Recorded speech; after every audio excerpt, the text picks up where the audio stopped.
Pour bien démarrer l'année, nous allons commencer par un gâteau des rois.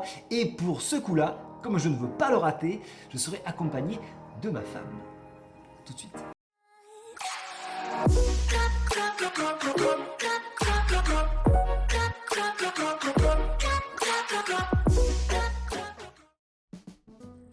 Bon, l'avantage, c'est qu'on sera sûr d'avoir les bons volumes. Alors, il faut 4 œufs. Il faut de la levure, si possible, fraîche. Il faut du beurre. Alors, combien on met de beurre? 175. On prend du sucre. 50 g de sucre. On prend de la farine. 400 g. Du lait. 100 g. On va prendre des fruits confits, car nous faisons un gâteau des rois mais provençal. Donc libre à vous, hein, c'est vous qui avez la main. Nous avons de la fleur d'oranger. Là, il en faudra combien? 30 g.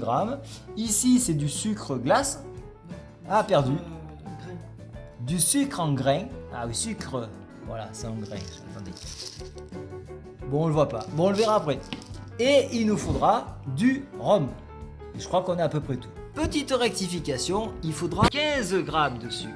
Non, 15 g de levure fraîche. Vous pouvez conserver la levure fraîche au congélateur, cela ne l'altère pas. Alors le grand chef a dit, ça serait bien de prendre un cercle à pâtisserie pour pouvoir canaliser notre gâteau. Voilà, alors on va faire ça. On va s'aider d'un tapis de cuisson ici. Alors ça c'est très bien, ça évite l'adhérence et ben, c'est bien pratique pour plein de choses. Donc on va s'en servir, ça fera notre fond, au moins on pourra bien décoller notre gâteau et on aura notre cercle ici pour démouler lorsque la pâte aura gonflé. Bon, on a un petit problème technique ici, vous voyez là, il faut une petite pince pour bloquer ce truc là, parce que sinon ça s'agrandit là. Donc on va trouver un système et puis après on fera notre gâteau. Bon, on a trouvé un système, hein. On va mettre des attaches, au moins ça va bien tenir. Système D. Ah, ça fond, vite, vite. Faut y aller là, faut se dépêcher. Il ne reste plus qu'à balancer tous les ingrédients dans le Thermomix. Voilà, donc ça va être assez simple en principe. On commence par la farine. Ouh, c'est beau, il neige. On va mettre la levure. Voilà, bien fondu. Hein. Voilà la levure, on dirait qu'un oiseau a chié dedans. Et allez, on met le lait. Voilà, ça c'est fait. On va prendre 3 œufs et pas 4, il faut garder le dernier. Donc on prend 3 œufs et on va les balancer là-bas. C'est quand même mieux organisé quand je m'en occupe pas. Alors il y a un petit piège, il faut mettre que 3 œufs. Il faut garder le dernier œuf. On rajoute le sucre et il ne reste plus qu'à mettre la fleur d'oranger. Voilà, ça va être très mignon. Voilà, parfait. Ah oui, alors la différence c'est que ça c'est pas à la louche, ça se fait ici.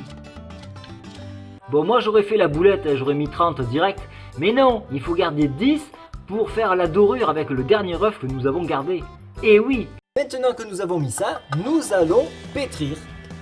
Alors l'avantage avec le Thermomix c'est qu'on ne le fait pas à la main. Et oui. Alors en combien de temps? 4 minutes. Qu'est-ce que c'est bien fait?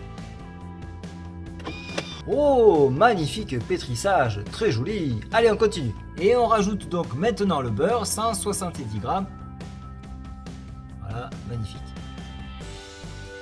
Geste très technique. Du poussage de beurre.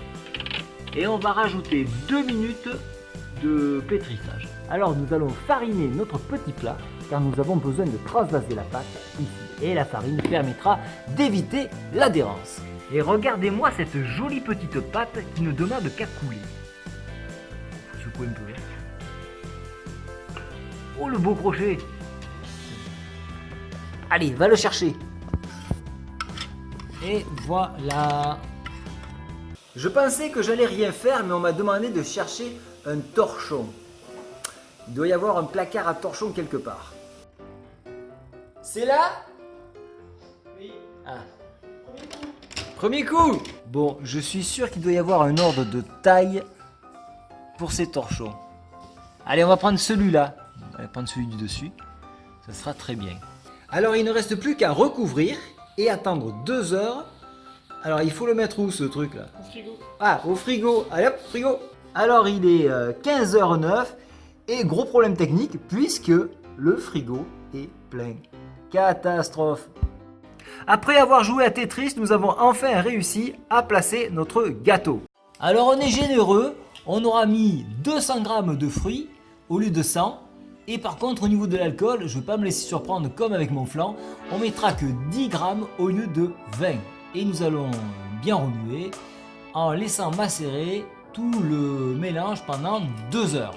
Bon, finalement on va enlever le surplus de rhum parce qu'il est vraiment trop fort. On évitera d'avoir des enfants complètement bourrés à la fin du repas.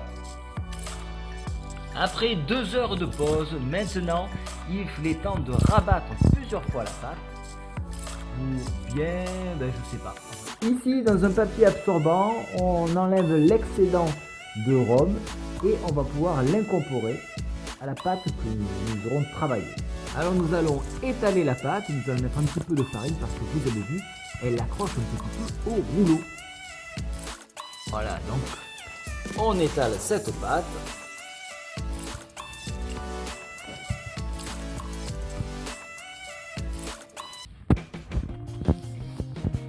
Voilà. On met les fruits. Et maintenant, qu'est-ce qu'il faudra faire maintenant? Ah, pas tout à fait. On va un peu mieux étaler les fruits. On va rouler la pâte. Voilà, on étale un peu.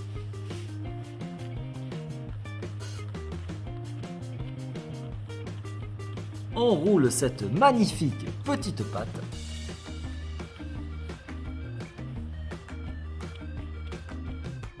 Alors on va couper les extrémités.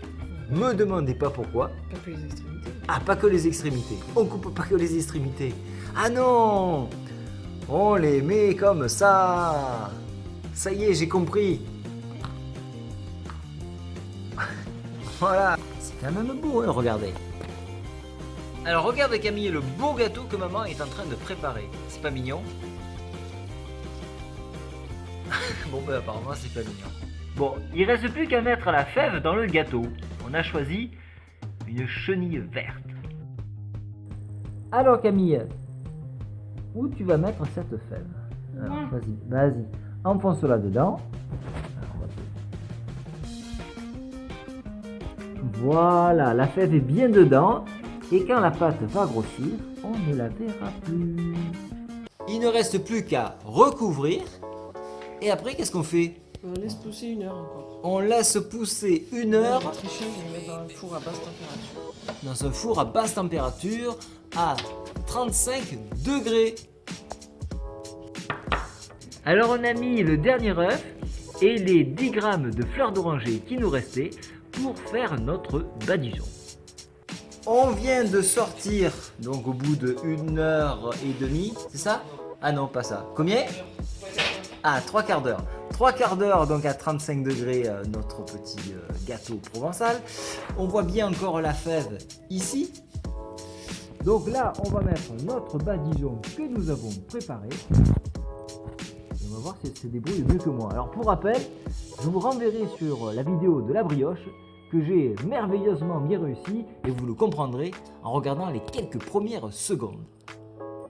Voilà, c'est quand même mieux que moi, il n'y a pas à dire. Moi ça collait, rappelez-vous. J'ai au final posé l'œuf au milieu. Et bien c'est bien beau tout ça. Alors on va monter en température le four à 180 degrés en chaleur tournante et après on enfournera notre gâteau des rois. Pour combien de temps? Pour 30 minutes, pas plus. Alors on met un petit peu de sucre, comme ça là, en grain, mais pas beaucoup. On va en garder pour le final. Au moins ça caramélise un peu. Ouais, c'est moi qui l'ai dit, je suis pas sûr que ça va caraméliser, mais je pense que ça va caraméliser. Je sais pas vous, mais moi je trouve déjà que ça pète. Alors nous allons enfourner Et on va le laisser combien de temps? 30 minutes. 30 minutes, c'est parti. Alors, grosse déception, mon four vient de tomber en panne. Donc, difficile de pousser avec ça. Alors, je vous montre quand même le truc. Alors voilà, malheureusement, ça n'a pas pu bien dorer. Il va falloir que je change de four. Et en plus, on voit la fève. Oh là, dégoûté. Bon, mais c'est pas grave, on en refera une autre. Je vous montrerai une photo quand c'est réussi. Alors voilà ma galette en train de se faire décorer. Ma galette au rouleau compresseur. Voilà, c'est un peu dommage, ça aurait été bien plus joli. Mais rassurez-vous, enfin, je me rassure plutôt, je suis sûr qu'elle sera bonne. La décoration est finie. Ça a de la gueule, mais c'est pas très épais. Allez!